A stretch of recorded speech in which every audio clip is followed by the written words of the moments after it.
नाबार्ड द्वारा आज शिमला में वर्ष 2023 और 2024 के लिए स्टेट क्रेडिट सेमिनार का आयोजन किया गया। इस सेमिनार में मुख्य अतिथि के रूप में मुख्य सचिव प्रबुद्ध सक्सेना ने भाग लिया। सेमिनार में महिला सशक्तिकरण और ग्रामीण व कृषि क्षेत्र को प्रमुखता दी गई।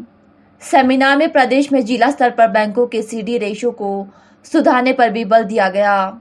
इसके अलावा नाबार्ड और बैंकों द्वारा लोन देने की प्रक्रिया को और अधिक सरल बनाने को लेकर मंथन किया गया।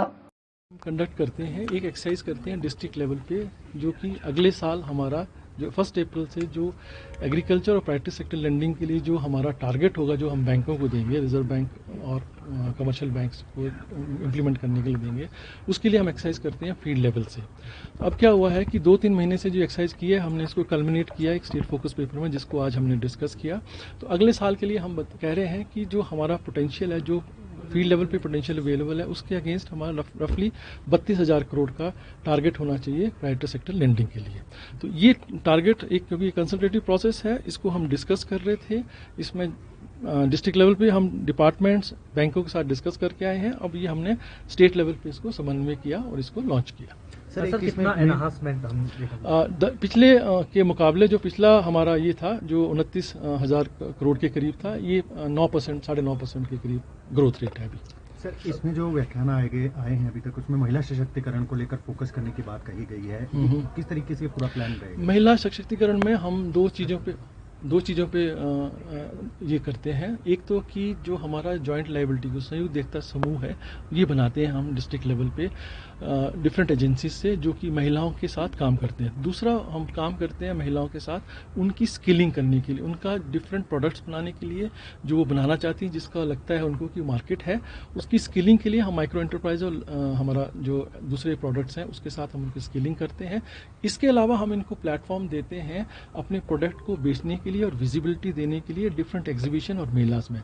नाबार्ड और रिजर्व बैंक ऑफ इंडिया ने बहुत क्लियर गाइडलाइंस दी हैं कि जो भी हमारा लोन का प्रोसेस है उसको बहुत सिंपल कर दिया जाए। ठीक है, अभी आप जानते होंगे लोनिंग के सिलसिले में रिजर्व बैंक ऑफ इंडिया ने पिछले साल एक और सर्कुलर लाया था सब बैंकों के लिए कि भाई 1,60,000 के तहत अगर कोई लोन होगा उसका कोई कोलैटरल नहीं लेना है।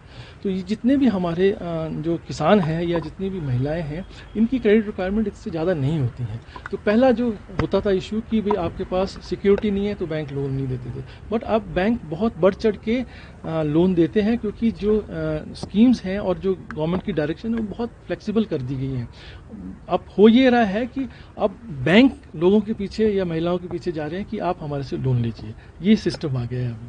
सर, सीडी ग्रोथ पे फोकस कर रहा है।